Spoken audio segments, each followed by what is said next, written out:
નમસ્કાર વિદ્યાર્થી મિત્રો, સ્વાગત છે તમારું યુટ્યુબ ચેનલની અંદર। ધોરણ 9ની અંદર હિન્દી વિષયમાં પાઠ 19માં આવે છે મહાકવિ કાલિદાસ।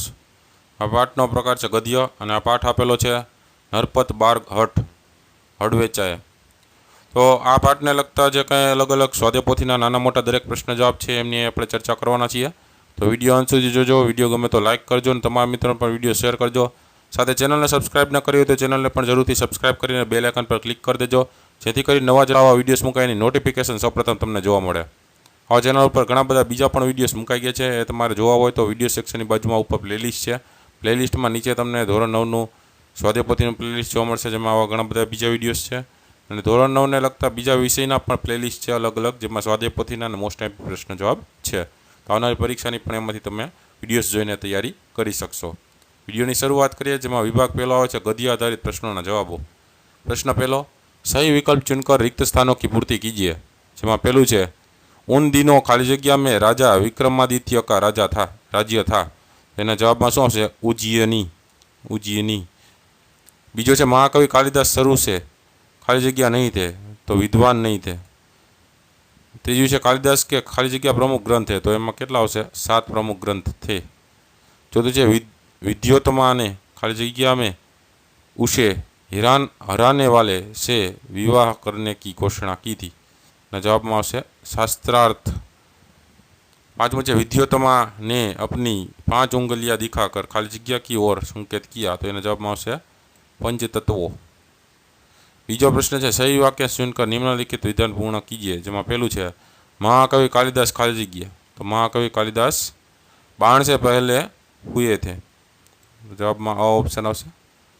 बीज है कालिदास विश्वविख्यात है, तेमा आवशे अपनी उपमाओं के लिए, तो जवाब में क ऑप्शन आवशे। तीजो प्रश्न है निम्नलिखित प्रश्नों के उत्तर एक एक वाक्य में लिखिए। जेमा पहलू है कालिदास के जन्म स्थान का नाम बताइए। जवाब में आवशे कालिदास का जन्म स्थान उज्जयिनी मतलब उज्जैन माना जाता है। बीजो प्रश्न है महाकवि कालिदास किस राज्य के दरबार के रत्न थे। तो जवाब में आवशे महाकवि कालिदास राजा विक्रमादित्य के दरबार के रत्न थे। तीजो प्रश्न है युवा कालिदास को मूर्ख क्यों माना जाता है। जवाब है क्योंकि वे वृक्ष की जिस डाली पर बैठे थे उसी को काट रहे थे। चौथा प्रश्न मूर्ख युवक ने पंडितों की बात क्यों मान ली। जवाब आवशे क्योंकि उन्होंने उसे सुंदर राजकुमारी से विवाह का लालच दिया था। पांचवा प्रश्न विद्योत्तमा किसकी पुत्री थी, उसे किस बात का घमंड था। जवाब है विद्योत्तमा राजा शारदानंद की पुत्री थी, अपने रूप गुण और ज्ञान का घमंड था। छठा प्रश्न पंडितों ने विद्योत्तमा से किस प्रकार बदला लिया। जवाब आवशे पंडितों ने एक मूर्ख युवक से उसका विवाह करवाकर विद्योत्तमा से बदला लिया। सातवां प्रश्न विद्योत्तमा ने पंचतत्वों का संकेत किस प्रकार किया।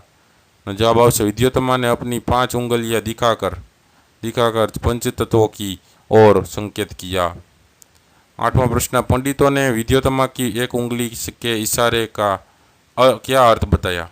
जवाब है पंडितों ने विद्योत्तमा की एक उंगली के इशारे का यह अर्थ बताया कि ईश्वर एक है। नौवां प्रश्न मूर्ख युवक ने विद्योत्तमा की उंगली के इशारे क्या समझा। जवाब है मूर्ख युवक ने विद्योत्तमा की उंगली के इशारे की यह समझा कि वह उसकी एक आंख फोड़ना चाहती है। प्रश्न 4 निम्नलिखित प्रश्नों के उत्तर 2-3 वाक्यों में लिखिए। पहलो प्रश्न है कालिदास की अज्ञता किस बात से प्रकट होती है। जवाब है निरक्षर कालिदास पेड़ की जिस डाल पर बैठे थे उसी को काट रहे थे, उसके इसी कार्य से उनकी अज्ञता प्रकट होती है। बीजा प्रश्न पंडितों और विद्वानों ने विद्योत्तमा से बदला लेने का निश्चय क्यों किया। जवाब विद्योत्तमा ने घोषणा की थी वह शास्त्रार्थ में उसे हराने वाले से ही विवाह करेगी। विद्वान और पंडित उससे शास्त्रार्थ करने में ग्लानि का अनुभव कर रहे थे। इसलिए उन्होंने विद्योत्तमा से बदला लेने का निश्चय किया। तीजा प्रश्न है विद्योत्तमा का परिचय दीजिए। एनो जवाब आवशे विद्योत्तमा राजा शारदानंद की पुत्री थी। वह गुणवती, विदुषी और बहुत सुंदर थी। उसके रूप, गुण और ज्ञान की प्रशंसा दूर दूर तक फैली हुई थी। उसे अपने रूप, गुण और ज्ञान का बहुत घमंड था। उसने घोषणा की थी कि जो व्यक्ति उसे शास्त्रार्थ में पराजित करेगा उसी के साथ वह विवाह करेगी।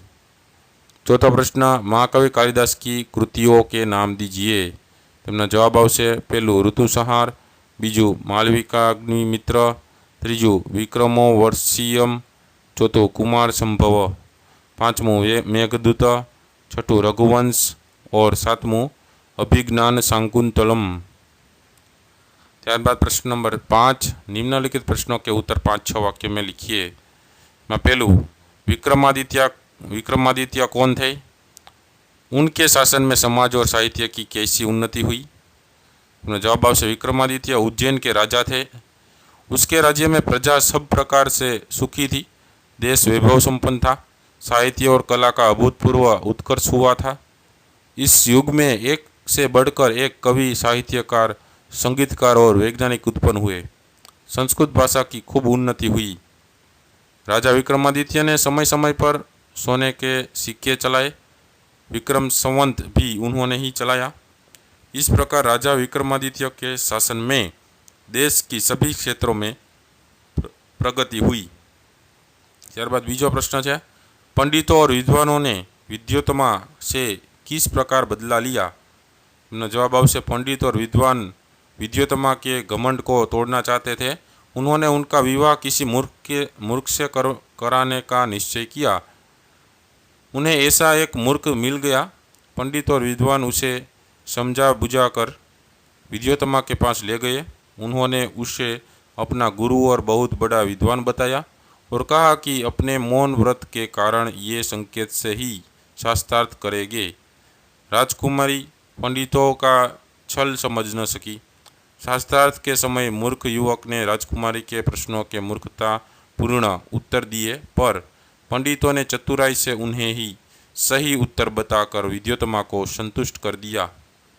विद्योत्तमा ने शास्त्रार्थ में अपनी हार मान ली और मूर्ख युवक के साथ उसका विवाह हो गया। इस प्रकार पंडितों और विद्वानों ने विद्योत्तमा से बदला लिया। त्यारबाद आवे छे विभाग बीजो, व्याकरण आधारित प्रश्नों जवाबों। तेमां जोईए प्रश्न नंबर 1, निम्नलिखित शब्दों के विरोधी शब्द लिखिए। विरोधी शब्द जोता जईए। एमां छे आवृतनु अनावृत, मंदनु तीव्र, पंडितनु मूर्ख, निर्माणनु विनाश, संस्कृतनु असंस्कृत, निरक्षरनु साक्षर।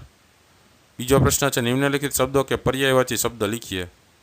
एमां आवशे अनुरोधनु आग्रह, निरक्षरनु अनपढ़, रोचकनु दिलचस्प, ग्लानिनु दुखी तो दुख, यकायकनु अचानक, उपासनानु पूजा, शीघ्रनु जल्दी, प्रवीणनु कुशल। तीजो प्रश्न, निम्नलिखित शब्द समूह के लिए एक शब्द लिखिए। जेमां पहलू है, जिसमें सबका हित समाया हुआ हो, इन्हें कहवाय सर्वहितकारी। बीजू, विद्वानों द्वारा की जाने वाली शास्त्रों की चर्चा, एमां आवशे शास्त्रार्थ। तीजू, विद्या में जो उत्तम हो, एमां आवशे विद्योत्तमा। चौथुं, बच्चों का पारिवारिक रक्षक, एमां आवशे अभिभावक। पांचमू, साहित्य की रचना करने वाला, एमां आवशे साहित्यकार। चौथो प्रश्न है, निम्नलिखित शब्दों के उपसर्ग पहचान कर लिखिए। जेमां पहलू है प्रोत्साहन, तेमां आवशे प्र प्लस उत्साहन। बीज है संस्कृत, तेमां आवशे सम प्लस स्कृत। तीजू है सुदृढ़, तेमां आवशे सु प्लस दृढ़। चौथो है व्याधि, एमां आवशे वी प्लस आधि। पांचवा प्रश्न, निम्नलिखित शब्दों के प्रत्यय पहचान कर लिखिए। जेमां पहलू है ऐतिहासिक, इतिहास वत्ता इक। बीजू है भौगोलिक, तो भूगोल वत्ता इक। तीजू है पंडिताइन, एमां आवशे पंडित वत्ता आइन। चौथुं है मालविका, एमां आवशे मालव वत्ता इका। पांचमું है विद्वान, एमां आवशे विद वत्ता वान। छठुं है पद्मावत, एमां आवशे पद्म वत्ता वत। छठो प्रश्न है, निम्नलिखित प्रत्येक वाक्य में से भाववाचक संज्ञा पहचान कर लिखिए। पहलू है संस्कृत साहित्य में कालिदास की विद्यता के अनेक प्रशंसक है, जेना जवाब में आवशे विद्यता, जे भाववाचक संज्ञा है विद्यता।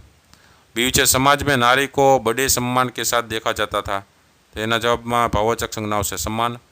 त्रियु है कालिदास ने बाद में अनेक विषयों में प्रावीण्य प्राप्त कर लिया।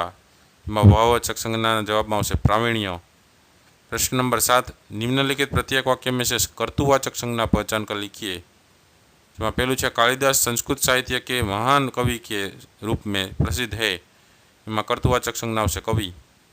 बीजू है राजा विक्रमादित्य स्वयं साहित्य और संगीत के अच्छे जानकार थे। एમાં कर्तुवाचक संज्ञा आवशे जानकार। तीजू है संस्कृत के महान साहित्यकारों में उनका नाम लिया जाता है। एમાં कर्तुवाचक संज्ञा आवशे साहित्यकार। तो विद्यार्थी मित्रों आ था अलग अलग आ पाठ ने लगता स्वाध्याय पोथीना नाना मोटा प्रश्न जवाब। विडियो गम्यो तो लाइक करजो, तमाम मित्रों ने पण विडियो शेर करजो। साथ चेनल ने सब्सक्राइब न करी तो चेनल पर सब्सक्राइब कर बेल आइकन पर क्लिक कर देजो, जेथी कई नवा जेटला विडियोस मुकाय नोटिफिकेशन सौप्रथम तमने जोवा मळे। फरी पाछा नवा विडियो साथे मळीए, त्यां सुधी न जोयेला विडियोस छे जोई लेजो। तमारी काळजी राखजो। Thank you very much and take care.